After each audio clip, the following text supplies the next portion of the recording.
लकल हम्द या अल्लाह अस्सलातु वस्सलामु अलैका या रसूल अल्लाह अम्मा बाद। सिलसिला है नाजरीन के सवालों के जवाब देने का। नाजरीन में से एक इन्होंने सवाल किए हैं कि क्या कुरान पाक को बिना तर्जुमे के पढ़ना, बिना समझ के पढ़ना, ये ऐसा करने से कुरान उन पर लानत भेजता है? ये इनका सवाल है। हो सकता है कहीं इन्होंने सुने होंगे कि किसी ने ये कहा होगा कि कुरान पाक को समझ के बिना पढ़ना या बिना तर्जुमे और ट्रांसलेशन के पढ़ना, ऐसा करने से कुरान उस पर लानत भेजता है। क्या इसकी सही हकीकत है? आइए रिवायतों से, उलमा की बातों से सुनने समझने की सआदतें हासिल करते हैं।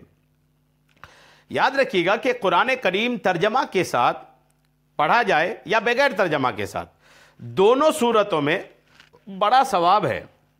अगर किसी शख्स को तर्जमा नहीं आता, किसी को ट्रांसलेशन नहीं आता, या तर्जमा आता है लेकिन वो मानी पर गौर किए बगैर सिर्फ कुरान की तिलावत करता है, तो ये भी बड़ा अजर सवाब है। जी हाँ, ये भी एक बड़ा अजर सवाब का काम रखता है। तर्जुमा के साथ ही कुरान करीम पढ़ना ये लाजिम नहीं है। कुरान मजीद अरबी में नाजिल हुआ है और उसके हर लफ्ज की तिलावत पर अहादीस में 10 नेकियों का वादा किया गया है। अगर कोई शख्स कुरान करीम के अरबी अल्फाज पढ़े बगैर सिर्फ तर्जमा पढ़े या उसके मानी में गौर करे, तो उसे बेशक कुरान करीम का मफहूम मानी समझने का सवाब तो मिलेगा, लेकिन कुरान करीम की तिलावत का जो सवाब अहादीस में है वो नहीं मिलेगा। जबकि बगैर तर्जमा के कुरान करीम की तिलावत करने वाला हर हर्फ पर 10 नेकियों का हकदार बनता है। जैसा कि हदीस मुबारक में एक हर्फ पढ़ने पर 10 नेकियों की फजीलत बताई गई है और उसकी मिसाल समझाते हुए फरमाया गया है कि अलिफ लाम मीम एक हर्फ नहीं है, बल्कि अलिफ अलग हर्फ है, लाम अलग हर्फ है और मीम अलग हर्फ है। नुक्ता उसमें यह है कि लाम मीम हुरूफ मुक़त्तआत में से है और हुरूफ मुक़त्तआत का माना व मफहूम जमहूर अहले इल्म के नज़दीक अल्लाह ताला के अलावा किसी को यकीनी तौर पर मालूम नहीं है। हदीस शरीफ में मिसाल ही उन हुरूफ की दी गई है जिनका माना किसी भी उम्मती को मालूम नहीं है और उनके पढ़ने पर हर हर्फ पर 10 नेकियों का वादा किया गया है। तो मालूम हुआ कि कुरान करीम की नफ्स तिलावत भी मकसूद है और उस पर अजर सवाब मुस्तकिल है। यानी फजीलत जो बताई गई तिलावत की, उसमें अलिफ लाम मीम का मिसाल दिया गया और अलिफ लाम मीम का जो तर्जमा है, अल्लाह करीम हकीकी तौर पर अल्लाह करीम को ही पता है उसका, और अल्लाह के बताने से अल्लाह के अंबिया किराम, अल्लाह के औलिया किराम को भी पता है, लेकिन दीगर आयतों की तरह उसका जो मानी है वो इतना ओपनली नहीं है।